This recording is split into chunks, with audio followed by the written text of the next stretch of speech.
संसद के उस ऐतिहासिक गुंबद के नीचे जहां नीतियां बनती और बिगड़ती हैं, आज एक युवा योद्धा चंद्रशेखर आजाद रावण ने वो दस्तावेज पेश कर दिया है जिसने सत्ता के सबसे सुरक्षित किलों की नींव हिला दी है। इसे दुनिया अंबेडकर स्वाभिमान बिल कह रही है, लेकिन असल में ये उन करोड़ों आंखों का हिसाब है जो सदियों से न्याय की राह देख रही थीं। अगले 20 मिनट आपके रोंगटे खड़े करने के लिए काफी हैं। ये सिर्फ एक वीडियो नहीं, बल्कि आपके स्वाभिमान का घोषणा पत्र है। अंत तक रुके रहिएगा, क्योंकि आखिरी 5 मिनट में जो होने वाला है वो भारतीय लोकतंत्र के अगले 100 साल तय कर देगा। दोस्तों, अगर आप भी बाबा साहेब के मिशन के सच्चे सिपाही हैं, तो अपनी आवाज बुलंद करने के लिए अभी इस चैनल को सब्सक्राइब करें, क्योंकि ये लड़ाई सिर्फ मेरी नहीं, हम सबकी है। तो चलिए वीडियो को हर बार की तरह शुरू से ही शुरू करते हैं। सदन की कार्यवाही शुरू होते ही अध्यक्ष महोदय ने जैसे ही चंद्रशेखर का नाम पुकारा, चंद्रशेखर अपनी जगह पर किसी अडिग चट्टान की तरह खड़े हो गए और उनकी आवाज जब माइक के माध्यम से पूरे सदन के गुंबद से टकराई तो लगा जैसे बाबा साहेब की वो अधूरी आवाज फिर से जीवित होकर उन दीवारों को झकझोर रही हो। उन्होंने बिना किसी औपचारिक भूमिका के सीधे सत्ता के केंद्र पर प्रहार करते हुए कहा कि अध्यक्ष महोदय, आज मैं यहाँ कोई सियासी भाषण देने या किसी की चाटुकारिता करने नहीं आया हूँ, और न ही मैं यहाँ उस समाज के लिए कोई भीख मांगने आया हूँ जिसे आपने आजादी के 75 सालों बाद भी हाशिए पर धकेल रखा है। मैं आज इस सदन के पवित्र पटल पर वो लहू का हिसाब रखने आया हूँ जो सदियों से इस देश की मिट्टी में बिना किसी पहचान के बहाया गया है। उन्होंने अपनी फाइल को हवा में एक योद्धा की तलवार की तरह लहराते हुए कहा कि ये अंबेडकर स्वाभिमान बिल उन तमाम दलित माओं की कोख का दर्द है जिनके बेटों को सिर्फ इसलिए मार दिया गया क्योंकि उन्होंने सिर उठाकर जीने की जुर्रत की थी। यह उन पिताओं का स्वाभिमान है जिन्हें मूंछ रखने या घोड़ी पर चढ़ने के जुर्म में सरेआम जलील किया गया, और ये उस युवा पीढ़ी का ज्वालामुखी है जिसके पास योग्यता तो है, लेकिन जाति का ठप्पा उनके भविष्य के रास्ते बंद कर देता है। जैसे ही उन्होंने बिल की पहली प्रति मेज पर पूरी ताकत से पटकी, सत्ता पक्ष के खेमे में एक अजीब सी खलबली मच गई। मंत्रियों के बीच कानाफूसी का दौर तेज हो गया कि आखिर इस लड़के ने इस बिल के भीतर ऐसी कौन सी बारूद भर दी है जो दिल्ली की इस सबसे सुरक्षित और ताकतवर कुर्सी को जड़ से हिलाने का दावा कर रही है। चंद्रशेखर ने अपनी आंखों में क्रांतिकारी चमक और आवाज में हिमालय जैसी मजबूती लाते हुए आगे कहा कि इस बिल की सबसे पहली और बुनियादी धारा ये साफ करती है कि अब इस देश का बहुजन समाज सिर्फ सफाई कर्मचारी, चपरासी या खेतों का मजदूर बनकर नहीं रहेगा, बल्कि इस देश की हर उस कुर्सी पर जहां नीतियां बनाई जाती हैं उसकी उतनी ही संवैधानिक हिस्सेदारी होगी जितनी उसकी आबादी है, और जो भी ताकत इस हिस्सेदारी के रास्ते में दीवार बनेगी उसे सीधे तौर पर भारत के संविधान का हत्यारा और मानवता का अपराधी माना जाएगा। सदन में अचानक भारी शोर शराबा और हंगामा शुरू हो गया। कई पुराने नेता अपनी सीटों से उठकर चिल्लाने लगे कि ये असंवैधानिक है, ये देश की अखंडता के खिलाफ है और ये सदन की गरिमा को मिट्टी में मिलाने की कोशिश है। लेकिन चंद्रशेखर ने एक हाथ के इशारे से उस पूरे शोर को दबा दिया। वो बहुत ही ठंडे लेकिन मारक लहजे में बोले कि गरिमा और मर्यादा की बात वो लोग बिल्कुल न करें जिन्होंने दशकों तक इस देश के असल निर्माताओं को संसद की इन सीढ़ियों से दूर रखा है और उन्हें सिर्फ नारे लगाने के लिए इस्तेमाल किया है। उन्होंने बिल के पन्ने पलटते हुए एक ऐसी ऐतिहासिक बात कह दी जिसने सत्ता के गलियारों में बैठे भाग्य विधाताओं को पसीने ला दिए। उन्होंने गरजते हुए कहा कि इस बिल के प्रावधानों के अनुसार अब देश की सर्वोच्च न्यायपालिका से लेकर कार्यपालिका तक और बड़े मीडिया हाउसों से लेकर कॉर्पोरेट घरानों के बोर्डरूम तक दलितों, पिछड़ों और आदिवासियों का प्रतिनिधित्व अनिवार्य होगा। यदि कोई भी सरकारी या निजी संस्थान इसे लागू करने में आनाकानी करेगा तो उसका अस्तित्व उसी क्षण समाप्त कर दिया जाएगा, क्योंकि बिना सामाजिक न्याय के ये लोकतंत्र केवल एक खोखला ढांचा है। बाहर खड़ा वो नीला समंदर अब और भी ज्यादा जोश में आ चुका था, क्योंकि सदन के भीतर चल रही इस वैचारिक जंग की हर एक प्रतिध्वनि बाहर लगे स्क्रीनों और लाउड स्पीकरों के जरिए उन तक पहुंच रही थी। हर एक कड़े शब्द पर जय भीम के उन गगनभेदी नारों से पूरी लुटियंस दिल्ली की नींव थर्रा रही थी। सत्ता पक्ष के एक वरिष्ठ मंत्री ने जब आवेश में आकर ये कहा कि आप इस सदन का इस्तेमाल समाज को बांटने के लिए कर रहे हैं, तो चंद्रशेखर ने अपनी जगह से हिले बिना करारा जवाब दिया कि साहब, देश को हमने नहीं बल्कि आपकी उन ऊंची दीवारों ने बांटा है जो आपने हमारे और शिक्षा के बीच, हमारे और सम्मान के बीच खड़ी की हैं। हमने तो सिर्फ उस संविधान की ताकत को पहचाना है जिसे बाबा साहेब ने बराबरी का औजार बताया था, और आज इस सदन के भीतर की ये छटपटाहट इस बात का सबसे बड़ा सबूत है कि अब तक जिन लोगों को आपने बेजुबान और लाचार समझा था, आज उनकी दहाड़ आपके कानों के पर्दे फाड़ रही है। यह दृश्य उसी तनावपूर्ण मोड़ पर जाकर थमा है जहां चंद्रशेखर ने बिल की उस सबसे विवादित और क्रांतिकारी धारा को पढ़ना शुरू किया है जो सीधे तौर पर देश के खजाने और संसाधनों के पुनर्वितरण की बात करती है, जिसने पूरे सदन के भीतर एक ऐसा सन्नाटा और डर पैदा कर दिया है कि मार्शलों को तुरंत अपनी पोजीशन लेनी पड़ी है। दिल्ली की इस सत्ता को आज पहली बार ये एहसास हो रहा है कि यह नौजवान आज संसद में अकेला नहीं खड़ा है, बल्कि उसके पीछे उन करोड़ों पूर्वजों का संघर्ष और आने वाली पीढ़ियों का संकल्प खड़ा है, जिसे अब और अधिक समय तक दबाकर रखना मुमकिन नहीं होगा। और अब इस संसद के विशाल गुंबद के नीचे सिर्फ एक ही गूंज सुनाई दे रही है, अंबेडकर स्वाभिमान बिल।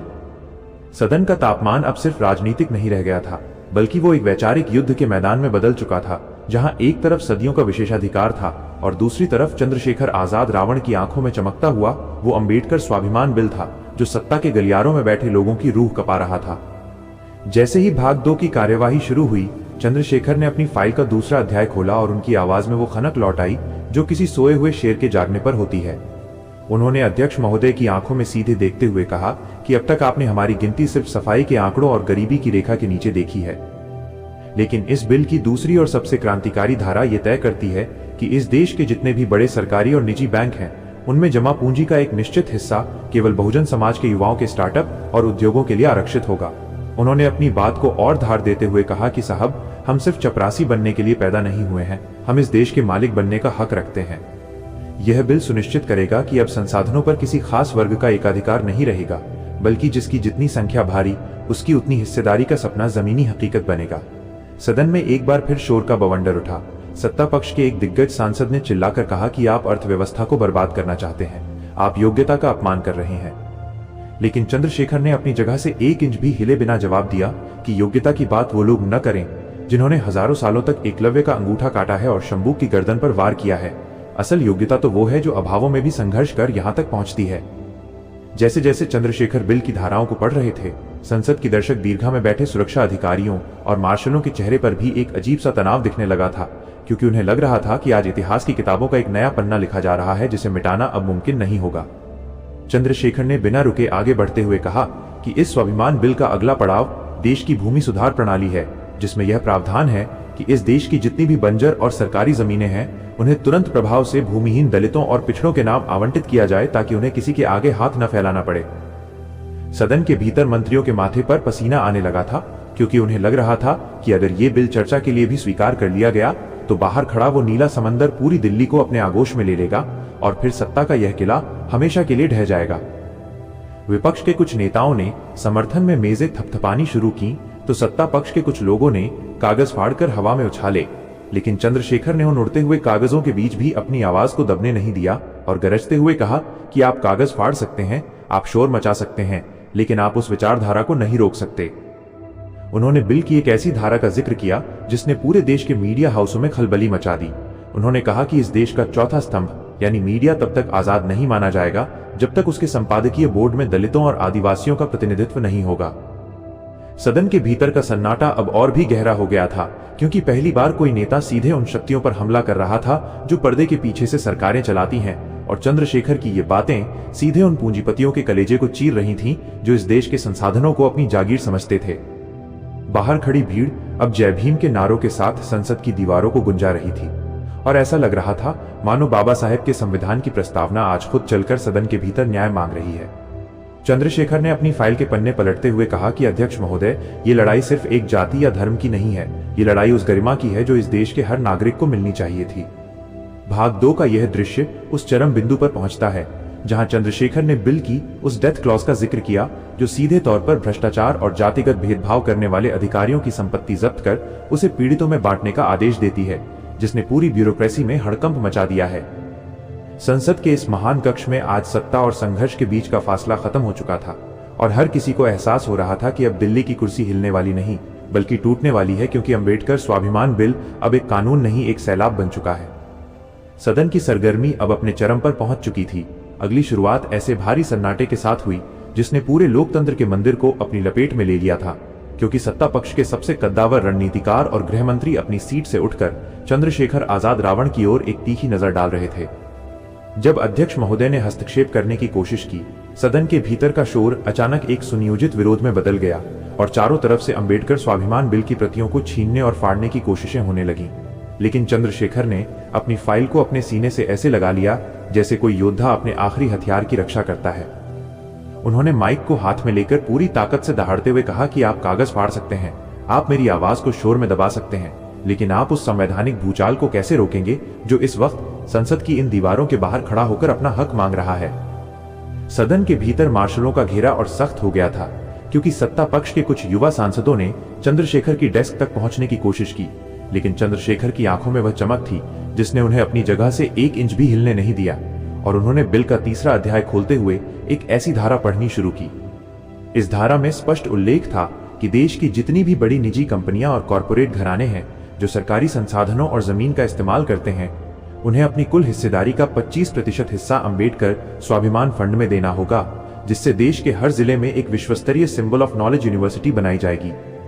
सदन में बिजली की तरह यह खबर दौड़ी और सत्ता के गलियारों में बैठे पूंजीपतियों के प्रतिनिधियों के चेहरे सफेद पड़ गए, क्योंकि पहली बार कोई सीधा प्रहार उन तिजोरियों पर हुआ था जो दशकों से मजदूरों के पसीने से भरी जा रही थी। चंद्रशेखर ने बिना रुके आगे बढ़ते हुए कहा कि अध्यक्ष महोदय, ये बिल सिर्फ आरक्षण की बात नहीं करता, ये बिल उस आर्थिक आजादी की बात करता है। जैसे ही शोर बढ़ा, सदन की कार्यवाही को आधे घंटे के लिए स्थगित कर दिया गया, लेकिन चंद्रशेखर अपनी सीट से नहीं हिले। वे वहीं डटे रहे और उनके चारों ओर विपक्षी दलों के दलित और पिछड़े सांसद एक सुरक्षा घेरा बनाकर खड़े हो गए, जिससे ये साफ हो गया कि आज ये लड़ाई किसी एक पार्टी की नहीं बल्कि एक पूरी विचारधारा की बन चुकी है। आधे घंटे बाद जब सदन फिर से बैठा तो सरकार की ओर से एक बड़ा प्रस्ताव रखा गया कि इस बिल को ठंडे बस्ते में डालने के लिए एक कमेटी बनाई जाए, लेकिन चंद्रशेखर ने मेज थपथपाते हुए इस प्रस्ताव को सिरे से खारिज कर दिया और कहा कि कमेटियां उन मुद्दों के लिए बनती हैं जिन्हें लटकाना होता है। उन्होंने बिल की एक और मारक धारा का जिक्र किया, जिसमें यह प्रावधान था कि अगर किसी भी सरकारी विभाग में बैकलॉग की सीटें खाली पाई गईं तो उस विभाग के अध्यक्ष को सीधे जेल की सजा होगी और उसकी व्यक्तिगत संपत्ति से उन युवाओं को मुआवजा दिया जाएगा जिनका हक मारा गया है। इस बात ने पूरी ब्यूरोक्रेसी और प्रशासन की चूलें हिला दी, क्योंकि अब तक अधिकारी केवल फाइलों का बहाना बनाकर नियुक्तियों को टालते आए थे, लेकिन अब तलवार सीधे उनकी गर्दन पर लटक रही थी। बाहर खड़ी भीड़ का शोर अब संसद के गुंबद के भीतर तक साफ सुनाई दे रहा था। चंद्रशेखर ने अपनी फाइल के पन्ने पलटते हुए प्रधानमंत्री की ओर इशारा किया और कहा कि साहब, आपने दुनिया भर में बाबा साहेब का नाम लेकर गौरव महसूस किया है, लेकिन आज परीक्षा की घड़ी है कि आप उनके विचारों को कानून की शक्ल देने का साहस रखते हैं या नहीं। ये दृश्य उस विस्फोटक मोड़ पर पहुंचता है जहां सरकार के एक वरिष्ठ मंत्री ने चंद्रशेखर पर विदेशी ताकतों के इशारे पर काम करने का आरोप लगाया, जिसके जवाब में चंद्रशेखर ने अपनी जेब से बाबा साहेब की तस्वीर निकाली और उसे ऊंचा उठाकर कहा कि मेरी ताकत विदेशी नहीं बल्कि इसी मिट्टी की है। सदन के भीतर का माहौल इतना तनावपूर्ण हो गया था कि किसी भी पल कुछ बड़ा होने की आशंका थी, लेकिन चंद्रशेखर के चेहरे पर एक शांत विजेता की मुस्कान थी, क्योंकि उन्हें पता था कि आज दिल्ली की इस कुर्सी के नीचे की जमीन खिसक चुकी है और अब अंबेडकर स्वाभिमान बिल को दुनिया की कोई भी ताकत नहीं रोक सकती। चंद्रशेखर का ये ऐतिहासिक संवाद, जहां वे कहते हैं कि अगर आज ये बिल पास नहीं हुआ तो याद रखिएगा कि ये संसद नहीं रुकेगी, बल्कि ये देश उस इनकलाब का गवाह बनेगा जिसे दुनिया ब्लू रेवोल्यूशन के नाम से जानेगी। संसद के भीतर का वातावरण अब किसी ज्वालामुखी के फटने से पहले की उस भयानक शांति जैसा था जिसमें हर धड़कन साफ सुनाई दे रही थी। ये शुरुआत एक ऐसे अप्रत्याशित घटनाक्रम से हुई जिसने पूरे देश के राजनीतिक गलियारों में भूकंप ला दिया। चंद्रशेखर आजाद रावण ने सदन के बीचों बीच खड़े होकर अपनी जेब से एक सीलबंद लिफाफा निकाला और उसे अध्यक्ष महोदय की मेज की ओर बढ़ाते हुए एक ऐसी गर्जना की जिसने सत्ता पक्ष के बड़े बड़े दिग्गजों के चेहरों पर हवाइयां उड़ा दी। उन्होंने माइक को थामते हुए अपनी कड़कड़ाती आवाज में कहा कि अध्यक्ष महोदय, अगर इस अंबेडकर स्वाभिमान बिल को आज वोटिंग के लिए नहीं रखा गया तो मेरे पास उन 100 से ज्यादा सांसदों के इस्तीफे इस लिफाफे में मौजूद हैं, जो अपनी अंतरात्मा की आवाज पर इस समाज के साथ खड़े होने के लिए अपनी कुर्सी लात मारने को तैयार हैं।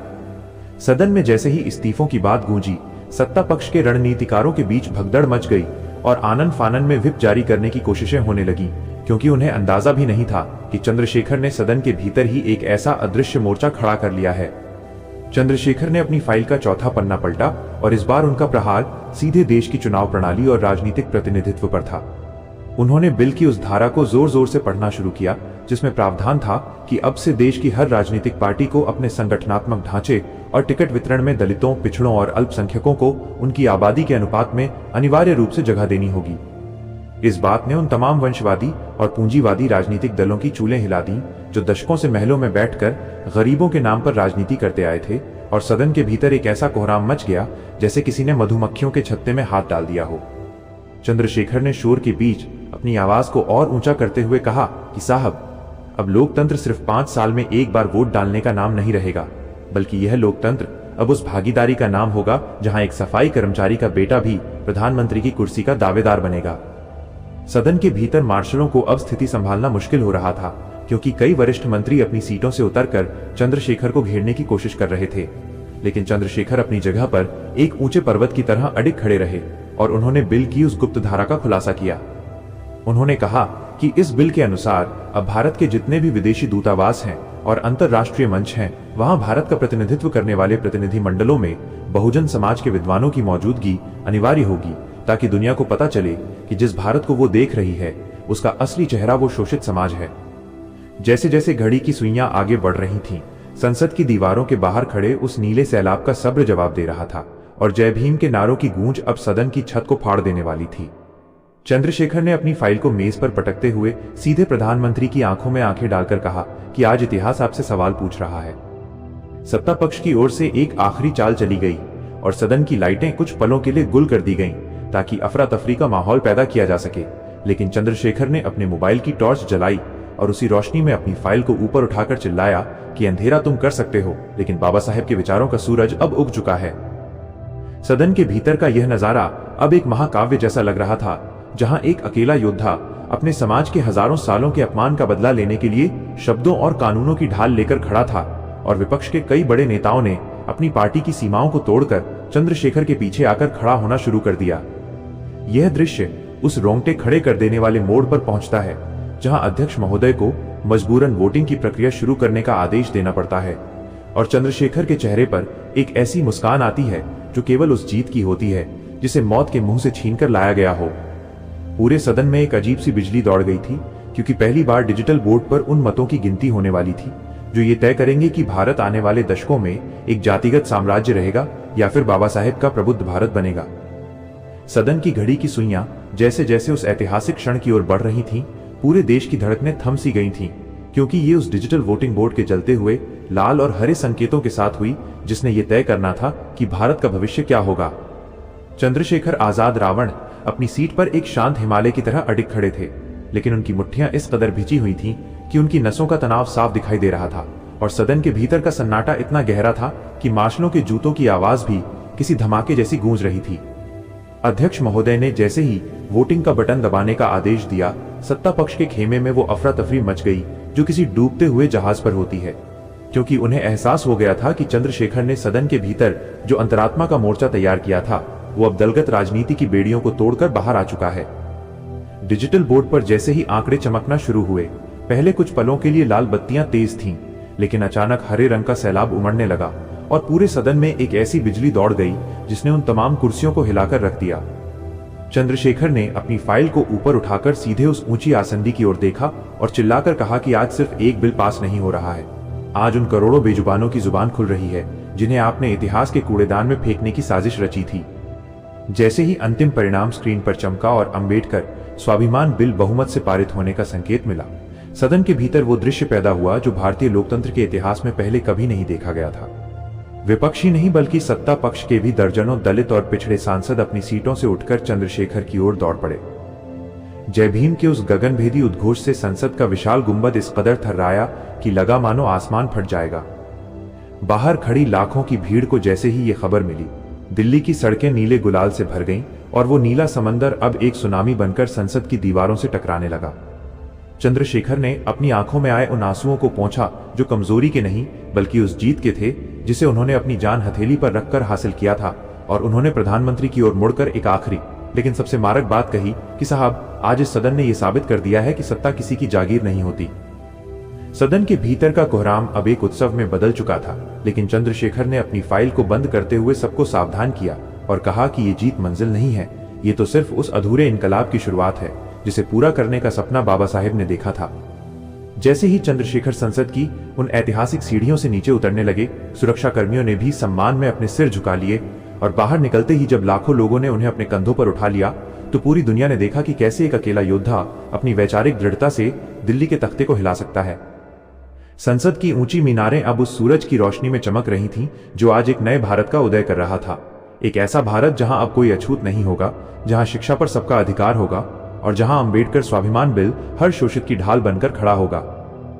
भाग 5 का ये महा उपसंहार उस दृश्य पर जाकर थमा जहां चंद्रशेखर ने संसद के गेट पर खड़ी बाबा साहेब की प्रतिमा के सामने माथा टेका और अपनी आवाज को पूरी दुनिया तक पहुंचाते हुए कहा कि बाबा साहेब, आपका मिशन अभी रुका नहीं है, आपकी कलम आज फिर से चल पड़ी है। दिल्ली की वो कुर्सी आज सच में हिल चुकी थी, क्योंकि अब शासन की बागडोर उन हाथों में आने वाली थी जो कल तक सिर्फ बोझ ढोने के काम आते थे, और संसद के गुंबद के ऊपर उड़ते हुए उस नीले परचम ने यह ऐलान कर दिया था कि अब इनकलाब अधूरा नहीं रहेगा। दोस्तों, आपको हमारी ये वीडियो कैसी लगी, हमें कमेंट करके जरूर बताएं। हमें आपके विचारों का इंतजार रहेगा। वीडियो पसंद आई हो तो वीडियो को लाइक, शेयर और हमारे चैनल को सब्सक्राइब कर सकते हैं। वीडियो को यहाँ तक देखने के लिए आपका बहुत बहुत आभार।